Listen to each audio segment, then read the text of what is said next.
తన బాధను తగ్గించిన ఆకులతో భక్తులను తన పూజలునామా. Story time.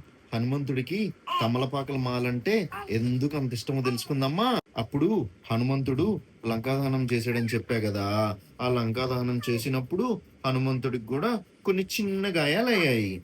లంకాదహనం చేసిన తృప్తి ఉన్నప్పటికీ ఆ అగ్ని వేడిని భరించడం హనుమంతుడికి కొంచెం కష్టంగా మారింది. అప్పుడు శ్రీరాముడు హనుమంతుడి బాధను గమనించి ఆ వేడిని తగ్గించడానికి ఒక మార్గాన్ని ఆలోచించాడు.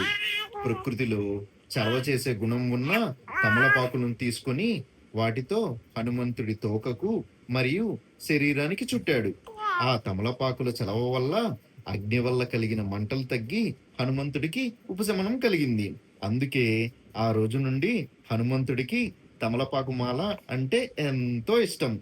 తన బాధను తగ్గించిన ఆకులతో భక్తులను తను పూజిస్తే హనుమంతుడు చాలా సంతోషిస్తాడని, భక్తుల కష్టాలు కూడా అలాగే తొలగిస్తాడని నమ్ముతారు.